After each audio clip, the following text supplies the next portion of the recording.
Assalamu alaikum wa rahmatullahi wa barakatuh. Good morning, ladies and gentlemen.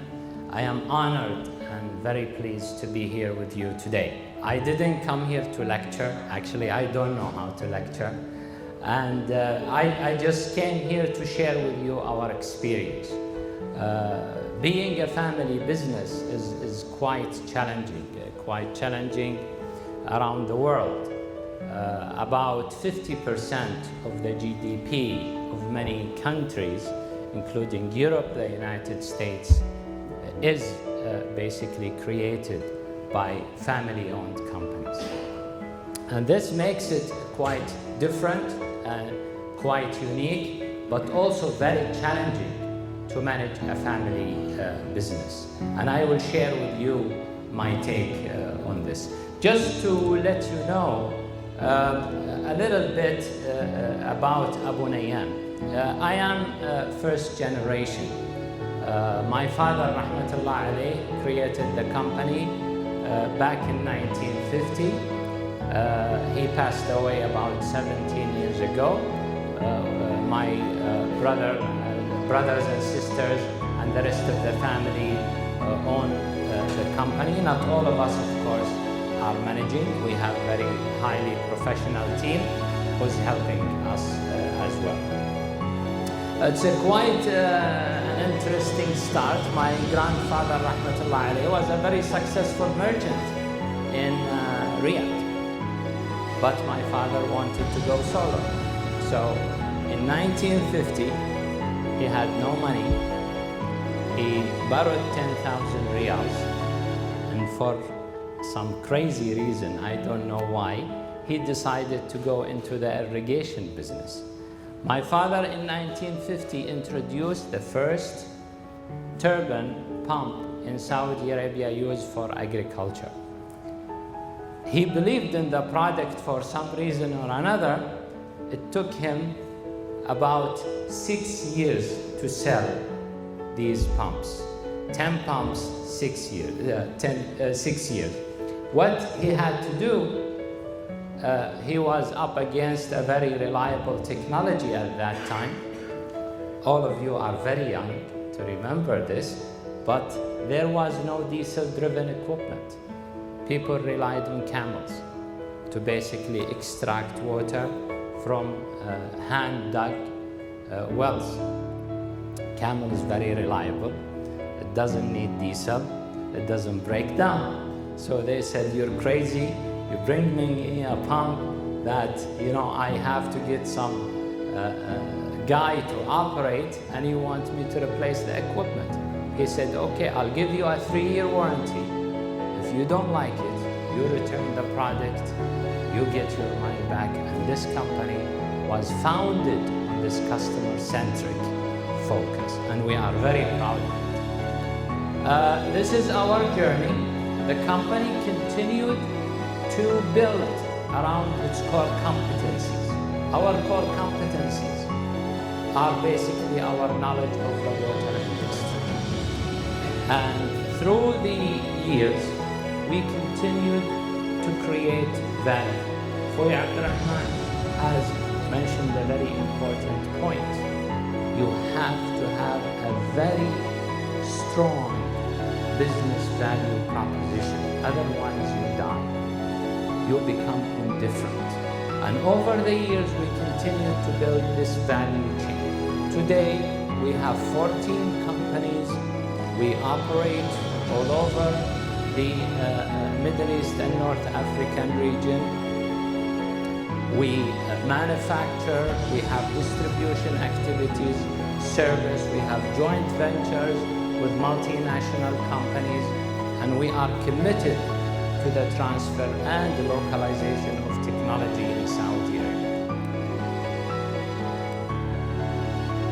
Well, as I told you, a very traditional, conventional family business. Our focus was on sales. Let's get the numbers. That drove the organization. This is not sustainable. We basically did not focus on the process, how to get there. Today, we have dealt with these challenges, such as lack of systematic approach.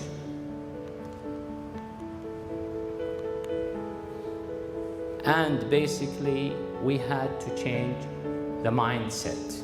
And I believe this was one of our biggest challenges, especially being a family business where sometimes the owner knows everything, pretends to know everything, or the boss is always right. And you have really to tackle these challenges and change the mindset of the people to take further challenges. We made a very important decision and strategic milestone in our family business. We made a commitment to change our thinking. And in the past, our thinking was focused on what is good for the family is good for the business. Well, the family sometimes may want certain things that are not good for the business. So today, this thinking is focused around what is good for the business is good for the family. This family exists today. The Abunayyan family exists today because, ba'dallah, our business is strong and thriving. Otherwise, there will be no family. And also to change from a family-owned and family-managed business to a family-owned, best-managed business. This, ladies and gentlemen, is the biggest threat to any family business. The founder passes away, probably there are different expectations in life. You have people with different wishes, and the statistics say that a family business will be doomed to fail past the third generation. There is a very famous saying, you know, the founders, they build it, first generation enjoys it, and the second generation destroys it.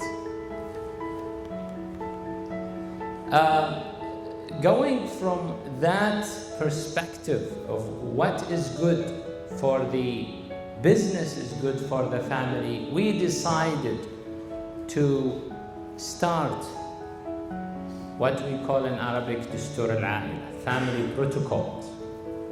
This governs the relationship of the family members. We were very frank with each other. If I don't like my brother anymore, this is a business. I can't stop coming to his majlis. I sell my shares. And if I happen to like, you know, fast cars or airplanes, or I want to be in the art business, I have to basically deal with these issues on my own. However, the family business will be sustained and will remain. And if I don't like it, I will get out. But these are the rules of engagement. We all agreed on it. If I want to exit today as Khalid Abunayyan from the business, I know the process to follow. And I hope that this will not put the family business in jeopardy. We are now incorporating Abunayyan Holding as a closed joint stock company because a limited liability company puts you in a lot of troubles. We all go sometime, and basically if you have minors, children, and so on, this could jeopardize the business and even puts it in receivership. Not a lot of people know this. إذا في قصة في العائلة المحكمة تتدخل وتحجز على أموال القصر وتتولى إدارتها. So this is very, very important for families to think about. We don't think about these things. It's funny that we assume we are gonna live forever and everything is gonna be good, but it's part of life. Corporate governance. We want more transparency. We want better decision making. We want a very effective board of directors, people outside of the family, people who think out of the box. We don't want people to tell us, yes, I agree with Khoy Abdurrahman, what are the things that are not going well in our company? Let's put it on the table. And probably the most important is succession planning. Who is gonna take the helm? Who's gonna be leading this company in the future? A family business needs to deal with all of this. This makes it double the challenge of a non-family owned business, because you don't deal with these things as far as family relationships and all of that when you are running a public company. Well, enough to say about the family business, but I thought it's important because it gives us the background of our journey. We basically set up the framework, and that is the holding company owns 14 strategic business units. Those include joint ventures and wholly owned subsidiaries. So what we do, we set up the framework, we tell our teams, our companies, what business we will be in. Are we gonna be in the aerospace industry? Are we gonna be in the water industry?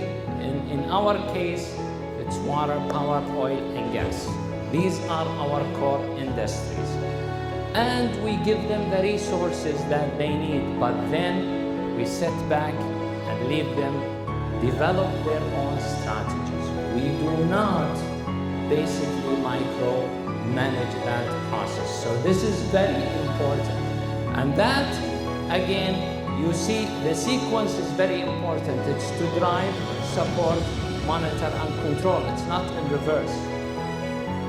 We basically need to monitor risk here, but we let them execute. We do not interfere. And as Khoy Abdurrahman has sorted out earlier, it's very important that we cover all the four perspectives. And I would say this is probably the most important, and that is the people perspective. It is the most important pillar, in my own experience, in a strategy execution, successful strategy execution. This is our strategy map today. This is what it looks like, and you can see it is resting on the people pillar, and basically you can see how all are connected, from process to the customer to the financial and ultimately to the strategic objectives. This doesn't look any special. It's typical strategy map, if we say the one-page overview. And a very important, I would say, milestone is how do you cascade down? How do you align your organization to the strategy? How do you align your strategic business units to the holding company strategy? And ultimately, how does a department within a strategic business unit is linked to strategy, and where does the individual fit? This has to be all linked together. As Akhoy Abdurrahman said, you cannot have disconnect. Your leadership development has to follow your strategy. Your supply chain has to follow strategy. And you can see here how a typical target that I have in my holding company, for example, of reaching a 500 million revenue, how is it cascaded down all the way to the individual? What does a branch manager in Riyadh contribute to the strategy? What's in it for me is very, very important. It's not for my pocket. How do I contribute to the execution and success of the strategy? And the structure is very important. At the end of the day, we must come up with our initiatives. What do we need to do in terms of reaching the targets? And as you can see, this again is linked at all levels in the organization, from a national sales manager all the way to the procurement manager in supply chain, our shop floor manager, what does he or she do, and how do we achieve successful execution of these initiatives.